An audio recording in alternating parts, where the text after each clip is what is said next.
Olá, meu nome é Daniel Marchão e este é mais um vídeo do Tetrablog.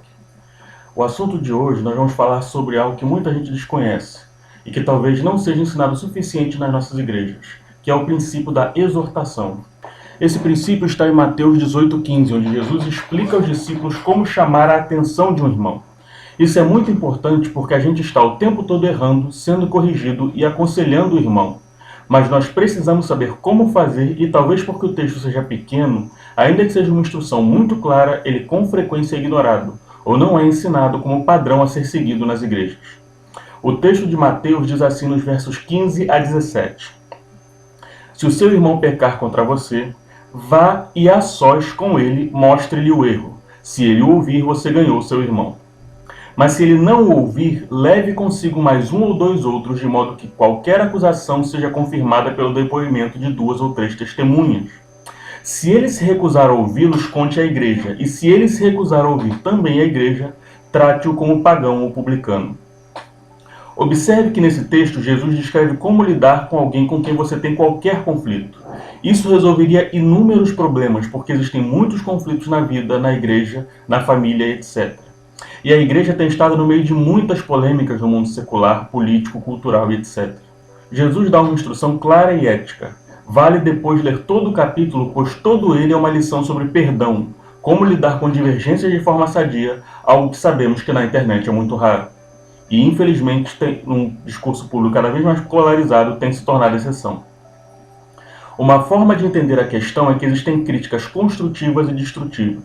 A crítica construtiva é, como o nome diz, com o objetivo de construir, ajudar. Você diz à pessoa que ela errou para que ela melhore.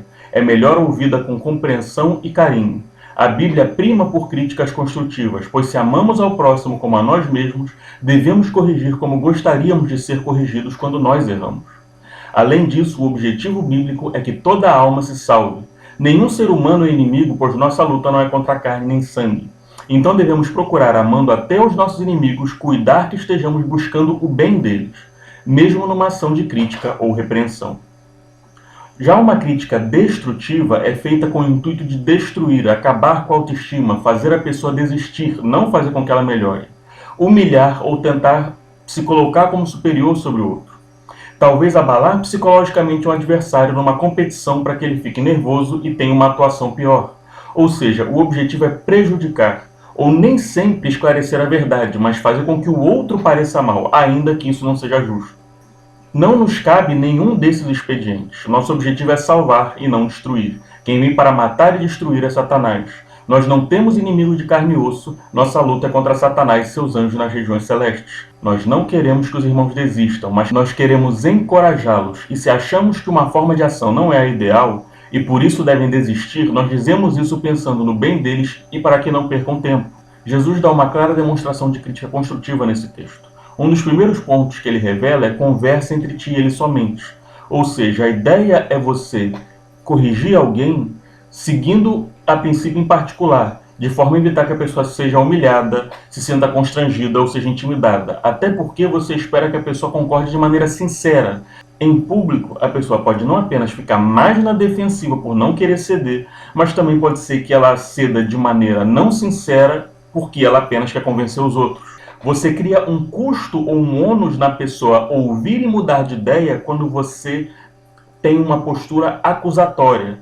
E pode ser mais útil para a pessoa entender que você está buscando o bem mútuo, que não existe o desejo de destruí-la. Quando você humilha ou constrange, você aumenta o custo para a pessoa mudar de ideia.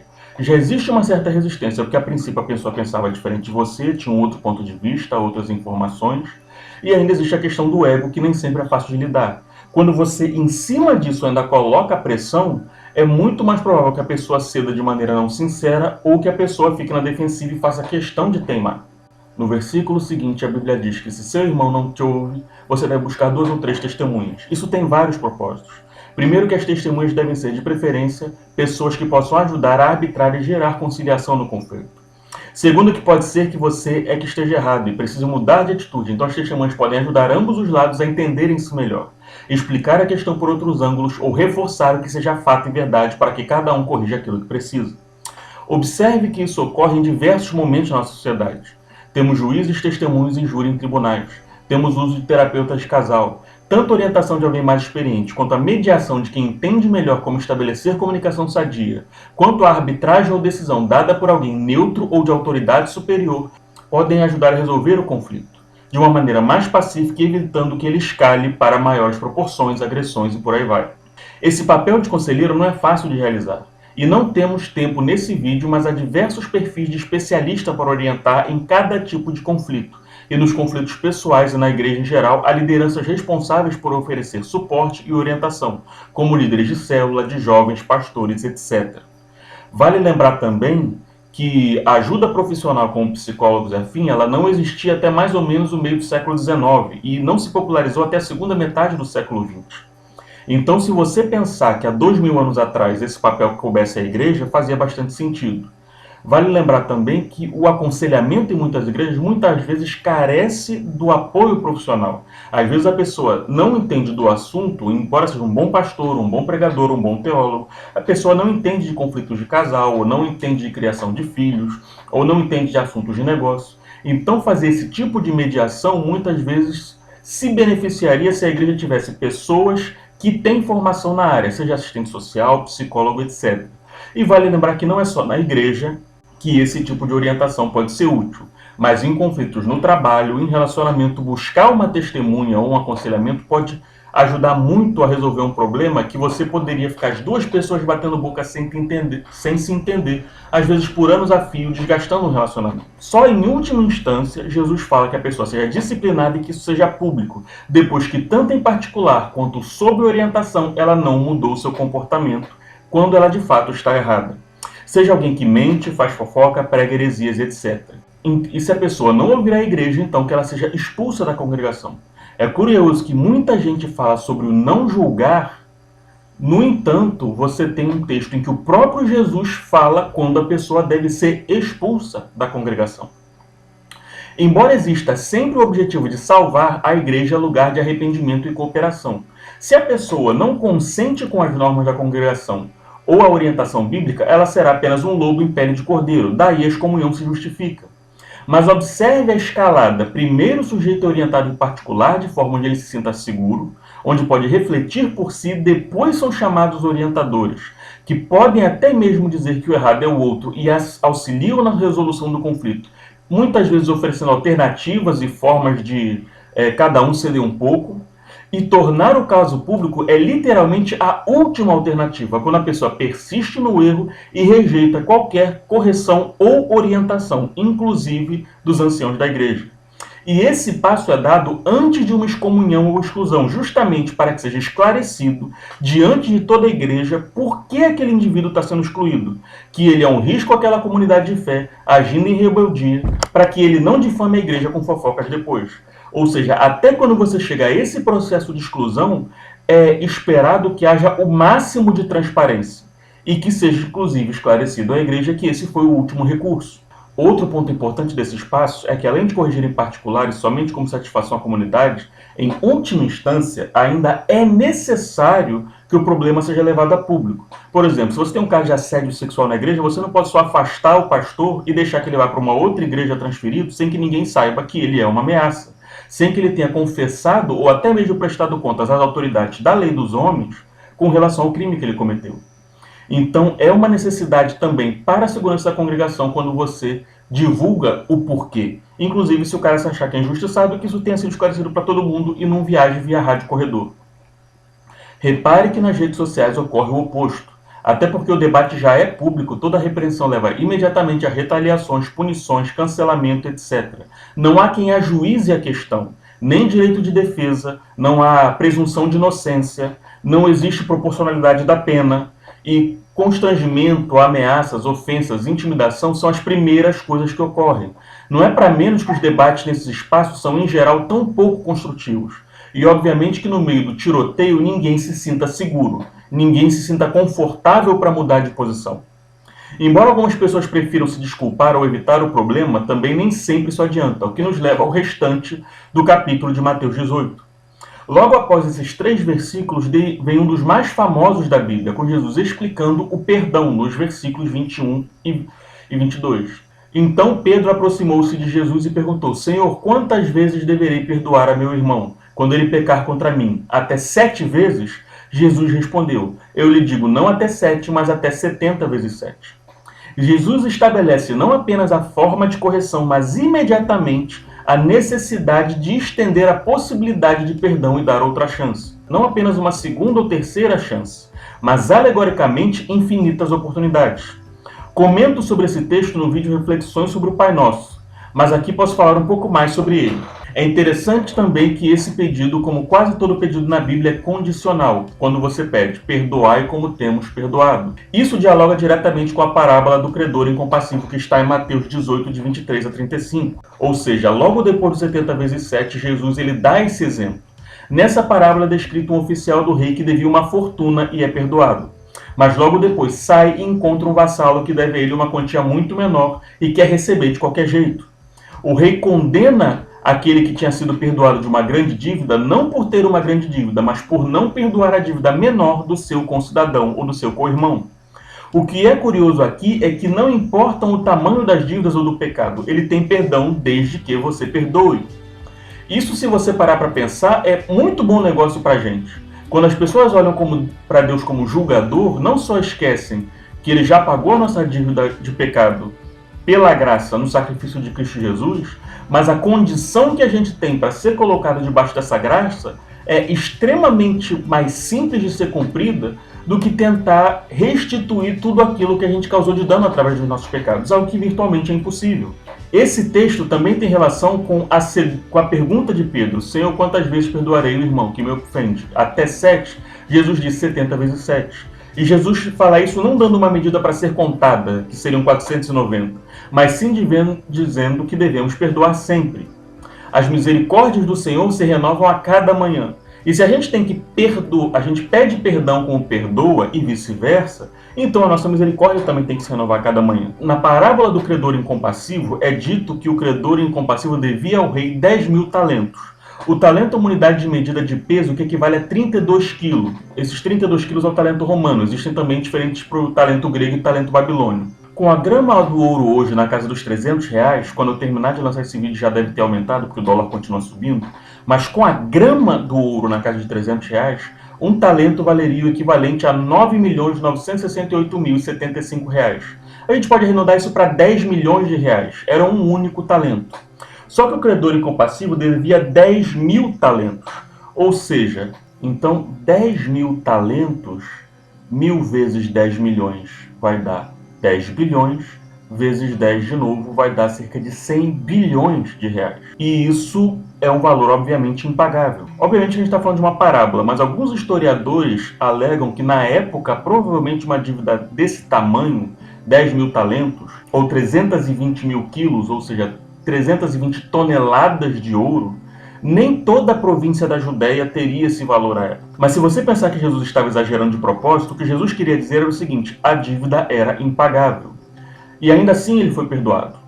Nessa parábola, o rei representa Deus e o credor pode ser cada um de nós. Nós temos uma dívida impagável com Deus, tanto que foi necessário o sacrifício de Jesus para redimir a todos nós. Não existe esperança, parcelamento ou meio pelas nossas forças de pagar tais dívidas. Por outro lado, o credor incompassivo, que devia 10.000 talentos, 320 toneladas de ouro, 100 bilhões de reais, cobrou uma dívida de 100 denários de alguém que devia a ele.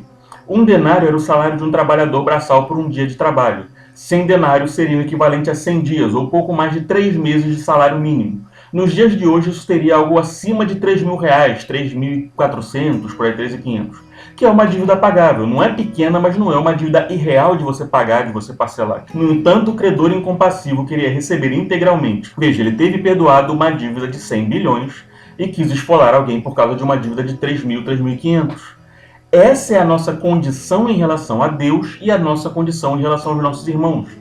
Deus nos perdoou uma dívida impagável e pede que perdoemos uns aos outros pequenos erros, pois nada que façamos uns aos outros pode ser tão ruim quanto o que Deus suportou de crimes e pecados da humanidade e de cada um de nós que ofendeu a Deus mais do que a qualquer um. Porque toda vez que você peca contra o outro, você peca contra o outro e contra Deus também.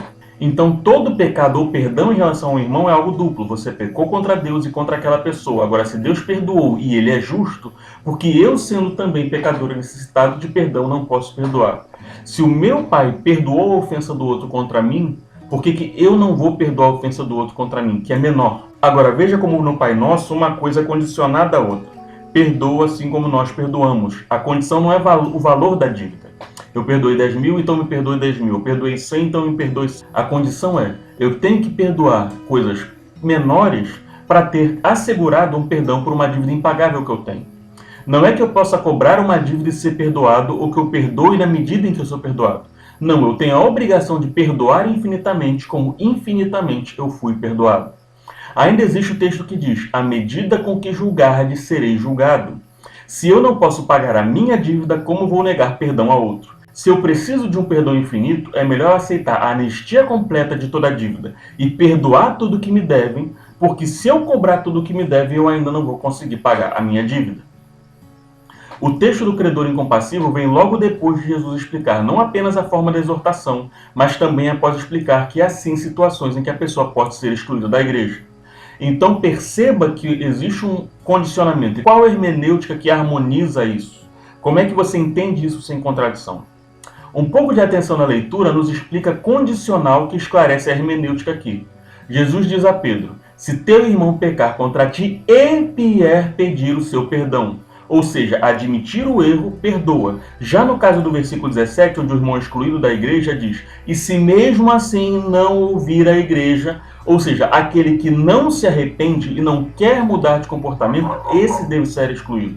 Aquele que está tentando melhorar sem cinismo, que de fato erra, não por maldade, mas por fraqueza ou imaturidade, a este perdoai.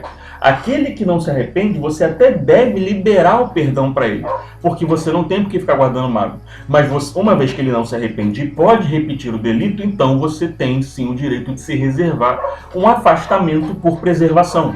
E também para preservar os outros mais incautos, mais ingênuos que podem ser vítima daquele irmão. Uma distinção importante na crítica construtiva e a destrutiva é oferecer a alternativa de correção e também a alternativa da exclusão, que não é uma punição sumária ou pena de morte. Apenas a pessoa vai viver a vida dela do jeito que ela quiser em pecado, se quiser, mas não influenciará mais a congregação. Agora, cremos nós que tem sido assim nas nossas igrejas? Quando acontece uma treta, quando o irmão fala uma bobagem na internet, é assim que temos procedido? Exortação construtiva e não destrutiva, focada em resgatar, já que ninguém de carne e sangue deve ser odiado. E até aquele que pecar contra nós e escolheu se colocar como nosso inimigo, devemos amar, dando a chance de perdão infinitas vezes, mesmo para dívidas impagáveis, como impagável é a nossa dívida com Deus paga por Cristo.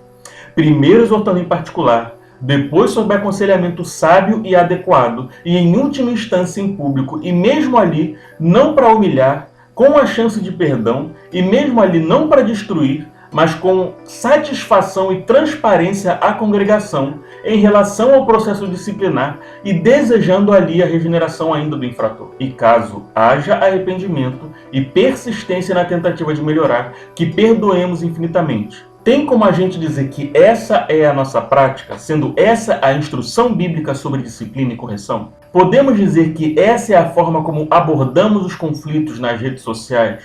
Essa é a forma como pastores que têm divergências doutrinárias ou uma igreja que tem divergência com a outra se endereçam mutuamente? E como se comportam as lideranças evangélicas ou líderes de igrejas diferentes ou cristãos em conflitos políticos e culturais com os não crentes? Se essa orientação não tem sido seguida dessa forma, isso automaticamente é motivo de escândalo e de confusão. E nós precisamos corrigir isso. Sobre a tal não julgueis, o versículo todo diz, não julgueis para não seres julgados, pois à medida com que julgastes a outrem também julgarão a vós. Isso até pode dar a impressão de que nós só não devemos ser hipócritas, porque se você julga naquilo que você não peca, você pode ser julgado com a mesma medida e sairá ileso. Mas não é esse o propósito. Porque veja que você pode não ter um pecado X, mas pode ter um Y, e outro iria te julgar. Continua sendo hipocrisia julgar como santos sendo imperfeitos. Mas isso não significa omissão. Jesus nos ordena pregar o evangelho do arrependimento, do perdão de pecados. Mas como pregar arrependimento sem denunciar o pecado? Julgar implica condenar ou absolver. Isso não cabe a nós, mas a Deus. Mas denunciar o pecado, declarar as Escrituras, dizer que tal e tal coisa são contrárias à palavra é nossa obrigação. A grande comissão é pregar o evangelho do arrependimento. Você não estaria pregando o evangelho do arrependimento se você não estivesse contrariando as pessoas e querendo que elas mudassem de atitude. Muitos têm essa questão do julgamento tão mal resolvida que acham que o evangelho não é boa nova, como deve ser, mas uma má notícia.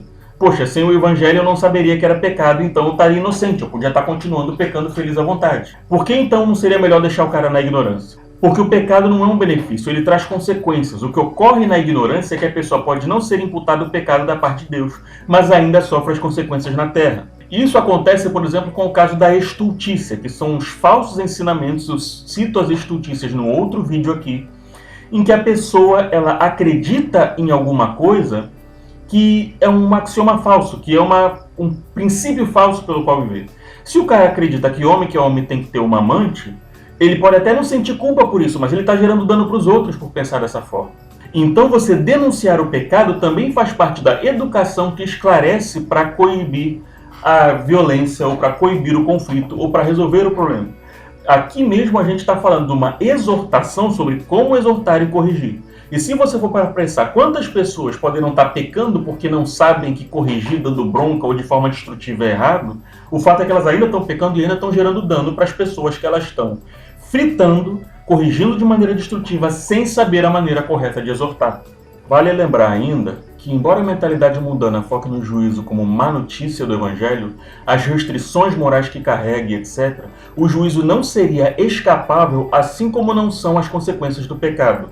Boa nova é justamente a salvação. O quanto não é também boa nova saber que podemos ter uma nova natureza liberta da escravidão do pecado. O quanto não é boa nova ao ter consciência do pecado, não ter a má notícia, mas também ter a boa notícia de que você pode se arrepender e obter perdão. E quando você pensa na boa nova, você também está pensando em algo que é divino, que seria a restituição. Entenda, tem um versículo em que um publicano diz: se eu roubei a qualquer um, eu restituirei o que eu roubei 4 vezes. Mas se você não tem como pagar a dívida?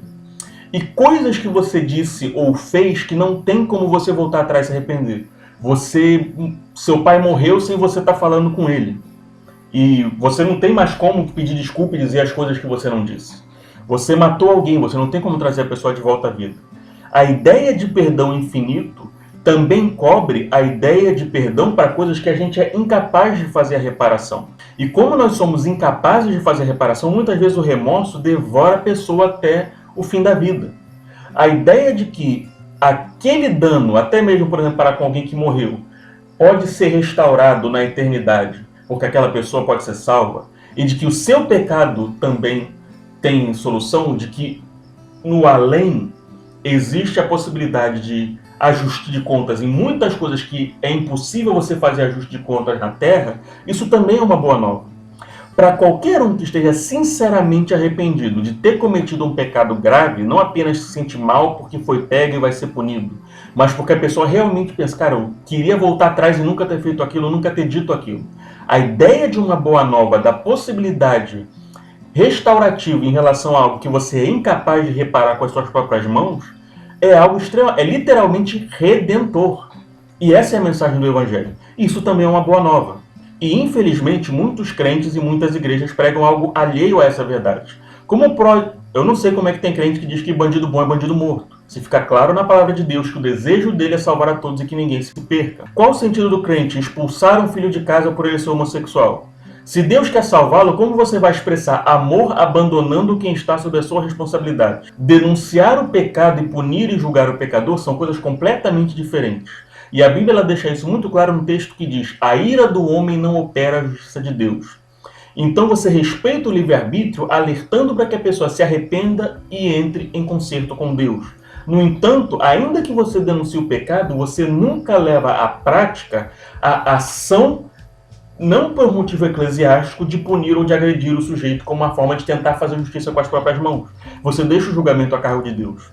Por uma questão de segurança, como no princípio em que você exclui a pessoa da congregação, então você também tem efeitos punitivos no caso da lei dos homens que a gente aprova, como o sujeito ser preso ou pagar uma multa. Mas ainda assim, a intenção da punição, do ponto de vista cristão, tem que ser o da regeneração, da recuperação do indivíduo. e não o da destruição ou da punição simplesmente. Você tem 4 princípios básicos no direito que definem o porquê da punição. O primeiro princípio básico é punir porque você quer intimidar para que não aconteça de novo. Então a punição ela é uma prevenção futura, ela é uma intimidação, uma coerção para que a pessoa faça o certo. O segundo é a regeneração. O sujeito estava errado, você coloca ele em isolamento, educa o cara para que ele volte à sociedade quando ele entender que o que ele fez estava errado e ele não represente mais ameaça. A terceira, que vem assim, junto dessa segunda, é a prevenção. Enquanto o cara está preso, ele não vai cometer aquele tipo de delito de novo. Então, enquanto ele não está pronto a voltar para a sociedade, é uma prevenção de novas ações que ele esteja restrito. E por último, existe também uma questão de equilíbrio da vingança, que é o seguinte: o Estado ele exerce a vingança de uma maneira normatizada, humanizada. O cara tem direito a advogado justo, a presunção de inocência, tem que ser provado, ele é inocente até que se prove o contrário, e por aí vai. Porque se o cara mata alguém e não dá nada pra ele, vamos dizer, o cara matou a minha irmã, não vai pegar nada pra ele, então vai lá e mata o cara, não vai pegar nada pra mim também.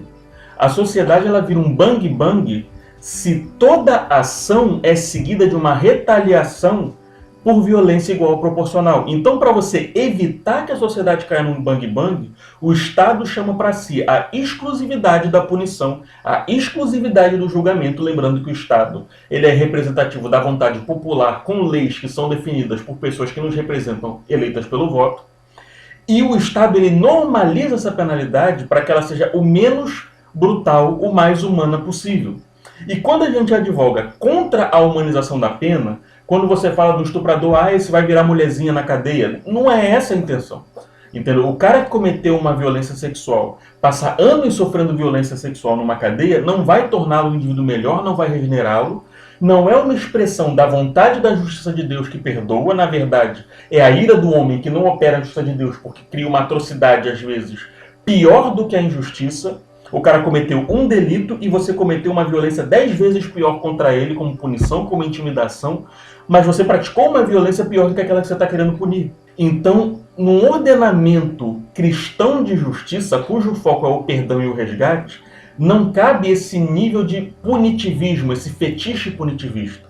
Só que isso muitas vezes acontece até em menor escala, quando o desejo do cara pela ordem se transforma num fetiche por uma punição, por exemplo, botar o cara para ajoelhar no milho, flagelação e por aí vai. Quando o cara, às vezes, assim, tem satisfação de ver a pessoa sendo punida. Às vezes mesmo por um delito menor, como, por exemplo, acontece na tal cultura do cancelamento na internet. Quando, às vezes, o cara nem quis dizer aquilo, ou foi uma coisa que o cara disse lá em 2010 e já se arrependeu e tal, mas existe uma satisfação que as pessoas têm em se ufanar da própria moral, da própria superioridade, punindo aquele cara. Tipo, eu falo quão mal o cara é porque isso me faz parecer virtuoso. E isso é o tipo de justiça que os fariseus, que eram inimigos de Jesus, praticavam. Os fariseus praticavam os atos de justiça em público para receber o louvor dos homens. Só que eles não resgatavam aquelas pessoas. Eles estavam punindo o cidadão de bem, pune o sujeito que é bandido, mas ele não percebe que ele não está resgatando ninguém e que o objetivo de Jesus é resgatar. Não é que o cara continue no erro, continue no crime, continue no vício, continue no pecado, mas é resgatar aquela alma e não destruí-la. Muitos alertam ainda para Jesus no templo, como ele era duro com os fariseus denunciando sua hipocrisia, e pensam que podem aplicar isso aos crentes como se fossem todos moralistas e a atitude de Jesus fosse permissiva. Jesus nunca foi permissivo. Jesus foi duro com os religiosos hipócritas, mas foi severo sobre o pecado. Foi ele quem disse que é melhor arrancar um olho e ir para o céu do que com os dois ser lançado no inferno, falando a respeito de adultério e cobiçar a mulher do próximo. Jesus falou: não cairá um tio da lei que não seja cumprido. Jesus cumpriu a lei de Moisés. Mesmo quando Jesus parecia descumprir a lei, na verdade ele estava mostrando a separação entre a lei de Deus e a lei dos homens. Ele nunca violou as leis de Deus, ele violou a tradição dos homens que se colocava como tão valiosa quanto a lei de Deus. Jesus se revoltou tanto com a hipocrisia quanto com a tradição dos homens, mas ele nunca renegou nem flexibilizou a lei de Deus. Muita gente pinta o Jesus como bonzinho, que não julga e tal, mas se você for olhar no Velho Testamento, não existe clareza sobre a punição eterna, tanto que existiam os saduceus, que eram o secto dos judeus que não acreditavam em ressurreição. Jesus foi o primeiro a falar e a esclarecer que existe um inferno e que existe condenação eterna. Então, não é como se ele estivesse pregando uma condescendência, uma inconsequência em relação ao pecado. Quando citam também Jesus falando dos fariseus como quando ele expulsa os vendedores do templo, eles ignoram uma coisa muito importante. Jesus tinha a autoridade de julgar. Jesus também perdoou pecados, e isso escandalizou os fariseus. Mas Jesus foi claro que ele era o filho do homem e ele tinha essa autoridade. Agora me diz, que autoridade você ou eu temos de julgar como Jesus tinha? Nós não temos a autoridade de Jesus para julgar e condenar a eternidade, embora a gente deva denunciar o pecado e prevenir novos delitos, que é vigiar e zelar. Mas nós também não temos autoridade de julgar dando o veredito de inocente. Nós também não temos autoridade de perdoar pecados ou de dizer não é pecado e simplesmente querer enganar alguém para que a pessoa viva no pecado dela sem receio das consequências eternas que Jesus nos exortou e nos instou a alertar pregando o evangelho do arrependimento de pecados para todo mundo. Nós pregamos um evangelho de Cristo que morreu pelos nossos pecados porque também é um evangelho que reconhece em cada ser humano tal pecaminosidade que foi necessário um sacrifício tão terrível de Jesus para que a nossa dívida fosse paga. Então nós não pregamos o evangelho da inocência, nós não pregamos o evangelho da condescendência. Nós fomos chamados por Jesus a pregar o evangelho do arrependimento, que inclui o reconhecimento do horror que os nossos pecados compõem. Que autoridade você temos para dizer não é pecado? É aí que também às vezes começa a tradição dos homens. Jesus, quando ele falou sobre o divórcio para os fariseus, ele disse, a sua tradição é mais liberal. E, no entanto, ela é da lei dos homens, ela é contrária à vontade de Deus. Por causa da dureza do vosso coração, Moisés vos deu esse mandamento, mas Deus vos disse. No início criou macho e fêmea. Quantas coisas Jesus criticou justamente porque os fariseus davam permissão ou consideravam aceitável, como inúmeros divórcios ou deixar de sustentar pai e mãe para dar oferta. Isso também era o que Jesus condenava. Então não é só que Jesus culpava os fariseus na sua tradição mundana, porque eles julgavam de maneira excessivamente severa os homens. Como Jesus diz, colocam cargas pesadas nas costas dos homens, mas vós nem com o dedo querem movê-lo. Mas ele também critica e condena os fariseus naquilo que eles autorizam os homens a desobedecer à lei de Deus, quando a lei de Deus é mais severa do que a tradição dos homens. Então essa ideia do Jesus condescendente ela é completamente furada do ponto de vista hermenêutico. E esse permissivismo também é um farisaísmo. Não apenas condenar com regras de homens uns aos outros, mas também é farisaísmo criar concessões para desobedecer os mandamentos sobre a tradição de homem. O apóstolo Paulo reproduz esse zelo quando ele diz em Gálatas 1, de 6 a 12, onde o resumo do que ele diz é: se alguém vos pregar outro evangelho que não esse, que seja anátema. E aí nós podemos voltar lá no versículo 17 de Mateus 18, onde ele diz: se nem diante da igreja esse pecador, esse herege, esse que prega outro evangelho não se corrigir, que seja expulso da congregação. O cara continua tendo o livre-arbítrio, mas vai ter o livre-arbítrio dele para pregar a heresia dele e fundar a igreja dele longe de uma congregação que tem uma pregação do evangelho saudável, uma pregação teologicamente coerente.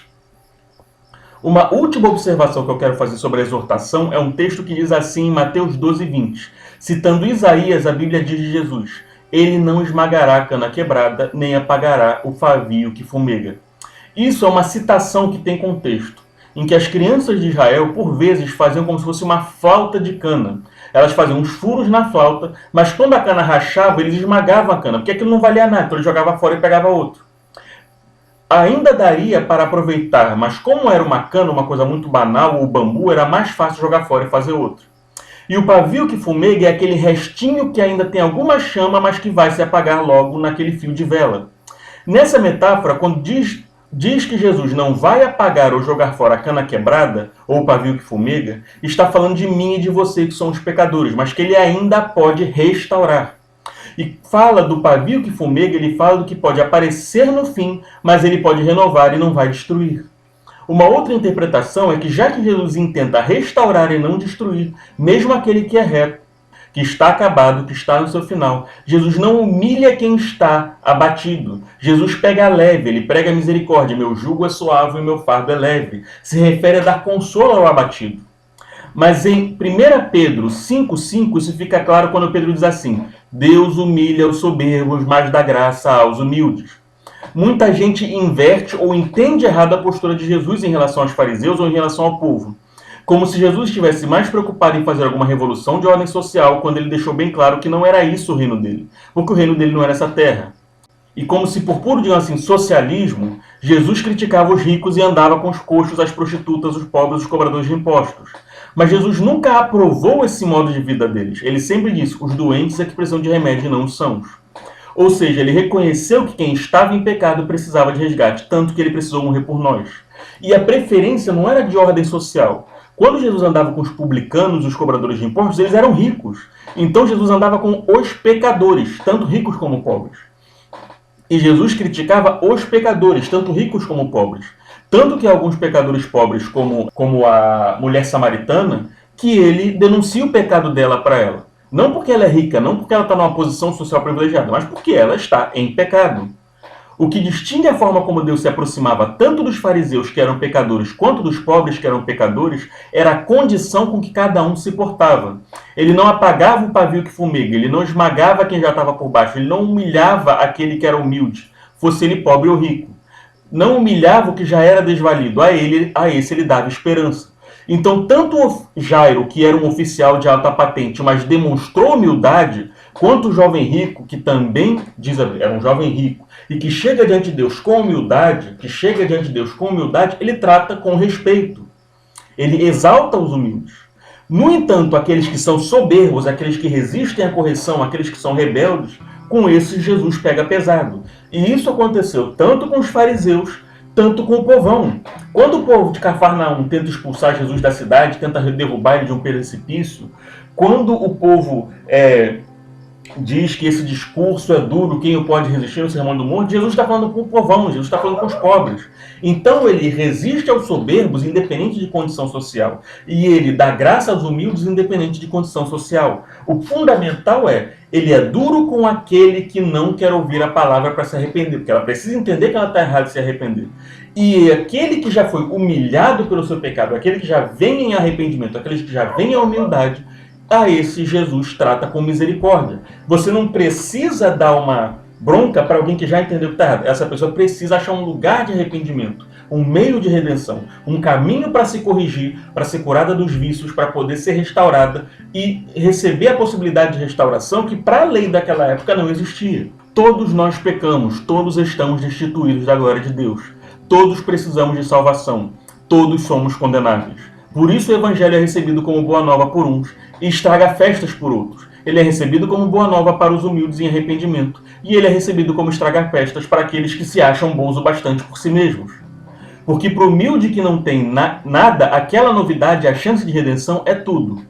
Mas para o que acha que já tem tudo, que já se acha bom na sua soberba, ele não entende que ele precisa de Deus. Ele não percebe que é pecador. Ele não percebe o seu demérito, nem a sua injustiça, nem a sua condição de devedor diante de Deus.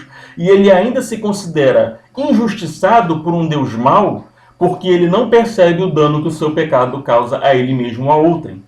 O soberbo, inclusive o soberbo religioso, mas também o soberbo escarnecedor, quando a Bíblia fala quando a Bíblia fala para não se assentar entre os ímpios ou entre os escarnecedores, o escarnecedor é aquele que debocha, é aquele que faz troça da palavra de Deus, é aquele que debocha da justiça de Deus. E se você vai ver, ainda que a Bíblia alerte contra o farisaísmo do religioso, que é um tipo de arrogância diante de Deus, que é o cara que já se acha bom por ser santo, o incrédulo, o escarnecedor, ele também tem uma soberba diante de Deus naquilo em que ele não se sujeita à sua lei. Então, quando você for aplicar as instruções da palavra sobre exortação, parta do princípio que a pessoa deve ser tratada com carinho. Mas se houver arrogância, se houver presunção, aí você tem licença para ser mais duro, para chamar na chincha. Uma vez que se a pessoa está vindo de voadora, você também tem que mostrar para ela, baixa a bola, fulano. Ela precisa reconhecer o pecado dela, que ela também é pobre, cega e nua e também depende da graça de Deus e precisa da misericórdia. Não seja duro com o humilde que já está humilhado e ele já está emocionalmente abalado e cansado, e você pode levar aquela pessoa à autodestruição, acabar com a autoestima dela se ela está buscando arrependimento. No entanto, você não pode ser frouxo com o soberbo, porque se você deixar o errado ser arrogante para insistir no erro, você vai acabar se sujeitando a relacionamentos tóxicos, você vai deixar que líderes desviem as pessoas com ensinamentos errados. E você não vai resistir ao mal quando ele tenta se impor dentro da arena pública. Você tem que agir com respeito. Você tem que respeitar que a pessoa tem o livre-arbítrio dela para, fora da igreja, fazer o que ela quer. Mas dentro da arena pública, você tem que reservar-se o direito de denunciar aquilo que é errado e lutar para que o certo seja colocado em prática. Se não como imposição naquilo que você não tem uma forma apologética de explicar que aquilo causa dano à sociedade, você ainda tem que defender aquilo como uma ética moral pessoal que a gente tem dentro do cristianismo. Então não é que Jesus só via pecado nos fariseus e aprovava ou tratava meramente como vítimas da sociedade aqueles que eram párias. Jesus não os excluía porque eles poderiam ser perdoados e era mais gentil com eles do que uma sociedade que os condenava. Mas ele lançou em face o pecado da mulher samaritana que teve muitos maridos. Zaqueu, publicano, disse que restituiria 4 vezes a qualquer que tivesse roubado. Ao jovem rico, Jesus ordenou que desse tudo o que tinha e o seguisse. Ele foi humilde com os humildes e duro com os soberbos, mas denunciou o pecado e anunciou o arrependimento a todos, até porque fora o próprio Jesus não tinha ninguém sem pecado. E isso é reforçado por Paulo em 1 Tessalonicenses 5, versículo 14, onde ele diz: exortamo-vos também, irmãos, a que admoesteis os insubmissos, consoleis os desanimados, ampareis os fracos e sejais longânimos para com todos. Traduzindo, exortamo-vos também, irmãos, ou seja, ele está exortando, ele está dando a lição para os irmãos que são anciões da igreja de Tessalônica. Admoesteis os insubmissos. Admoestei é um sinônimo de exortar, ou seja, os insubmissos, os rebeldes, os hereges, você tem que corrigir, você tem que resistir, você não pode deixar ficar sendo igual mãe com criança mimada que deixa o errado fazer tudo o que ele quer, você tem que botar limite. Consoleis os desanimados. O desanimado é completamente diferente do insubmisso. Você admoesta, dá bronca no insubmisso. O desanimado você consola. Ampareis os fracos. Aquele que tem necessidade ou carência social, o que está passando fome, o que está na favela, o morador de rua, você tem que amparar. Não basta só consolar com palavras, você tem que tomar atitudes. E sejais longânimos para com todos. O que é o longânimo? É o paciente. Longanimidade é a capacidade... Porque entenda uma coisa, eu já tive um monte de discussão assim, gente, um monte, em que eu tô conversando com a pessoa, tentando explicar, e a pessoa fala alto, a pessoa me xingou, a pessoa perdeu a linha, a pessoa quis me dar lição de moral. Assim, seja com o insubmisso, seja com o desanimado, você tem que ter paciência, porque tem cara que é desanimado, mas que é dodói, que ele quer ficar em autopiedade, em comiseração o tempo todo e não levanta. Tem cara que é insubmisso e você fala 1, 2, 3, 4, o cara não ouve. Ou a pessoa não te deixa, às vezes você tem que deixar o cara extravasar, cansar de falar, descarregar, fazer seu ouvido de pinico. Aí quando ele cansar, isso fala, tá, eu te ouvi. Agora você pode me ouvir? Vamos falar desse ponto aqui que você colocou. Em todas as admoestações, seja a dura, seja a gentil, seja no amparo com aquele que é fraco, e que muitas vezes, você está cuidando de um viciado e o cara tem uma recaída, entendeu? Você está ensinando pro cara, mas ele erra. Acontece. Seja longânimo para com todos. Então toda a exortação, toda a demonstração, todo o ensino, toda a tentativa de restaurar, de levantar aquele por quem Jesus morreu, que é seu co-irmão, todo o perdão seja com a intenção construtiva de levantar aquela pessoa, e para isso exige um processo de muita paciência. Porque o cara vai errar 70 vezes 7 como a gente erra. E a gente vai ter que perdoar dívidas, considerando que a dívida que foi perdoada nossa é impagável. Olha como ele claramente instrui. Repara também que o instintivo do ser humano é o contrário disso. O instintivo do ser humano, que é egocêntrico, que é querer ter mais poder, é você se intimidar com o altivo. Tipo, eu não quero conflito, não quero confusão. Então o cara fala grosso, dando um grito e você cede ou você tenta negociar. E você ser duro com o fraco, o cara que não pode reagir, o cara que não tem instrução para resistir a um argumento, a pessoa que pode ser humilhada, a pessoa que os outros já estão todos contra quando você tem a plateia a seu favor. Aí é muito mais fácil você humilhar, é muito mais fácil você constranger. Então, a palavra nos exorta a ser justo no oposto do nosso instinto. Nosso instinto é humilhar o fraco e pegar leve ou maneirar com o cara que bota a banca porque a gente pode sofrer. Quando a Bíblia nos diz você ser corajoso de verdade, porque você quer ser macho de verdade, então você vai bater de frente com o altivo, com o político, com o cara que tem posição, com aquele cara, com o fariseu, como Jesus fazia, e ao mesmo tempo você ter paciência com o humilde. Por que você vai querer para cima do fraco? Por que você vai fazê-lo de escada? Entendeu? Por que você vai entender a gentileza, a boa vontade como sinal de fraqueza para querer montar?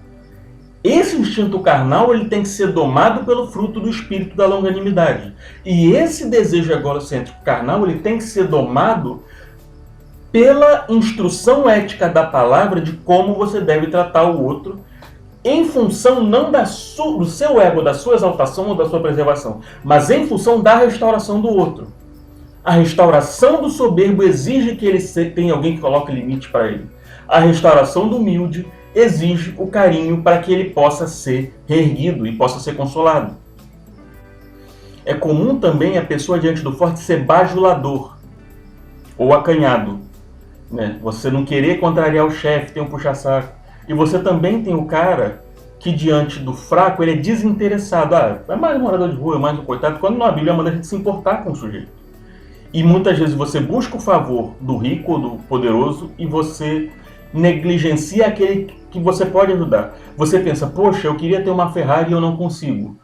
E você tem uma pessoa do seu lado que queria ter um casaco, e você tem dois, e você pode repartir com ele. E aquele que tem uma necessidade muito maior do que o seu desejo, que não é uma necessidade, está ao seu alcance ajudar. E você, distraído pela cobiça do mundo, querendo alguma coisa que é inalcançável, que é difícil, mas que também não é necessária, não faz o que é alcançável e possível e que é necessário para o seu próximo. E não percebe essa dinâmica.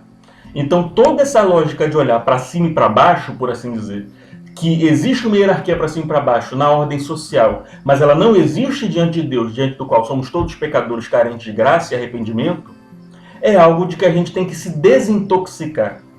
Porque é muito fácil você se intimidar diante de um vereador, de um empresário, e é muito fácil você querer crescer para os adolescentes. E muitas vezes você precisa crescer para cima daquela figura de autoridade, e muitas vezes você precisa ter muito mais paciência com aquele que está errando, mas que tem boa vontade. E tem essa lógica também quando você ajuda o pobre, de pensar assim, pô, o cara não quer ajuda, entendeu? Você quer ajudar, mas o cara não se ajuda, pô, me ajuda a te ajudar. Mas você desistiria tão fácil de uma pessoa se o interesse fosse seu? Se fosse você resgatando o seu filho, você já teria desistido na primeira, segunda tentativa?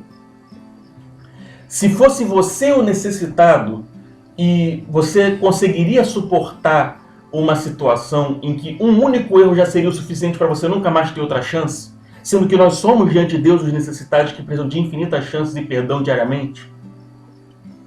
Essa percepção do teu lugar e do outro, da importância que nós temos como irmãos diante de Deus, ela também precisa estar diante de nós quando a gente entende a questão da soberba e da humildade.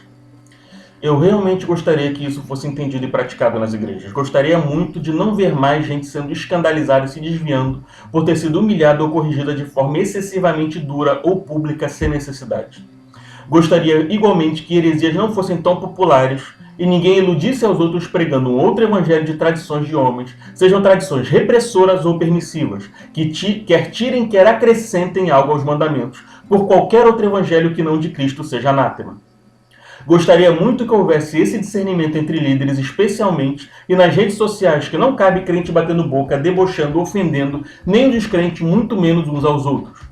Seria muito mais fácil, se você tem problema com o pastor fulano, você ir no inbox, chamar o cara e perguntar para ele se ele considera aquilo correto, ir nos comentários de maneira amorosa e dizer, será que esse vídeo aqui não é bênção, será que esse vídeo aqui é maldição?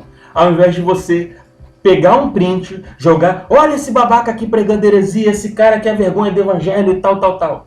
Deus nos livre, irmãos, de que isso vire a norma. E convenhamos, no mundo já virou. Gostaria que houvesse esse discernimento entre líderes, especialmente nas redes sociais.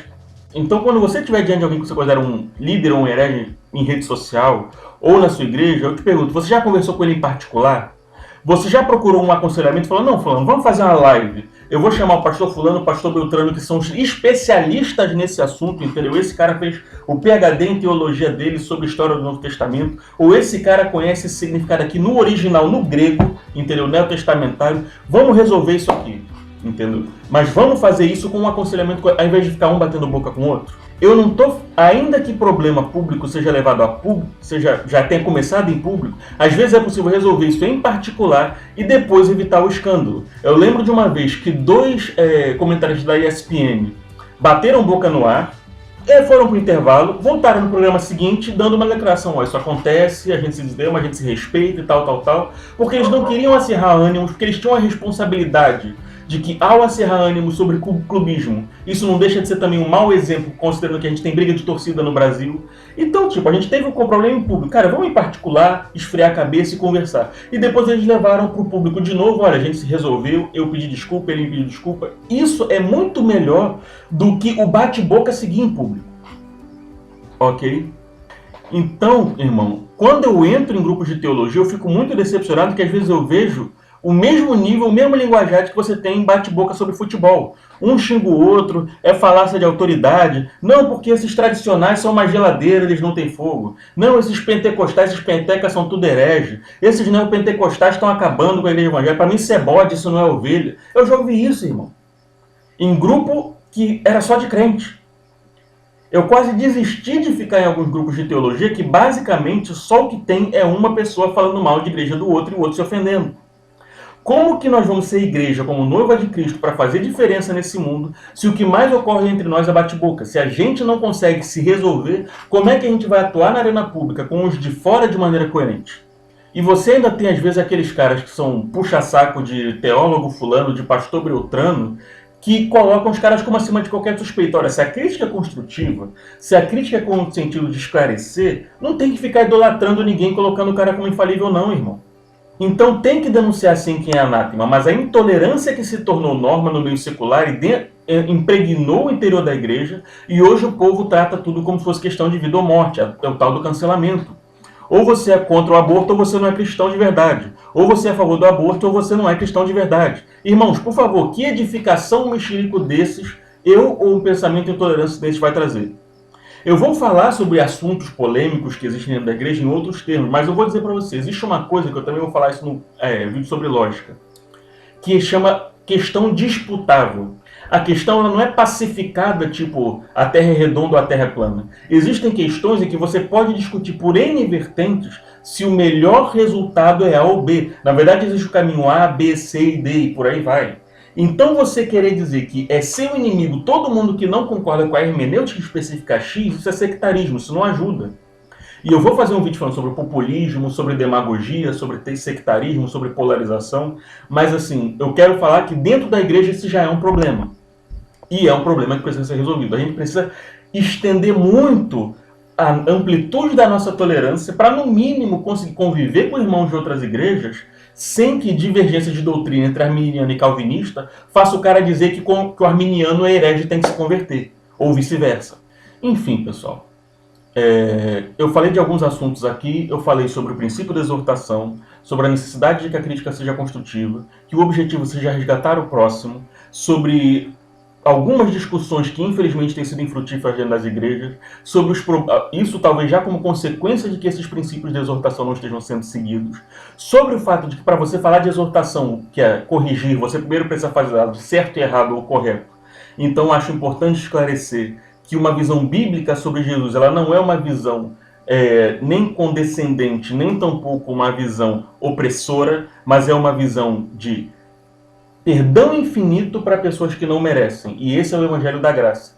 Mas ao mesmo tempo a gente precisa se arrepender reconhecendo que não merece. E não pode deixar de pregar a necessidade de arrependimento.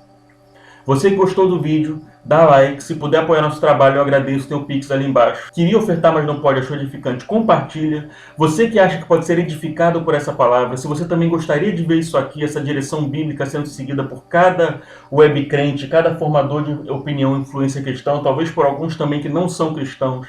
Se você gostaria que a gente tivesse uma dinâmica de resolução de conflitos na arena pública mais sadia, dentro do nosso próprio campo, que é o segmento evangélico, e você acha que essa palavra pode ser edificante, eu vou agradecer se você puder compartilhar, e se você puder talvez repetir alguns desses argumentos, mostrar para algumas pessoas de onde é que saiu e tal, para que a gente possa ter as nossas resoluções como comunidade cristã, como igreja de Cristo, sendo orientadas de forma mais coerente, e as nossas divisões não sendo necessariamente escalonadas em racha, num nível em que as pessoas se odeiam ou não se toleram, sendo membros da mesma igreja muitas vezes.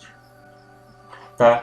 Se você acredita que a igreja pode cumprir melhor o seu papel e caso os crentes observem essas instruções, ou algumas delas melhorar um pouquinho que seja os seus próprios relacionamentos, os seus próprios conflitos, e você achar isso útil e quiser compartilhar, eu agradeço. Deus abençoe vocês, eu espero que tenha sido edificante, e a todos um abraço. Fica na paz.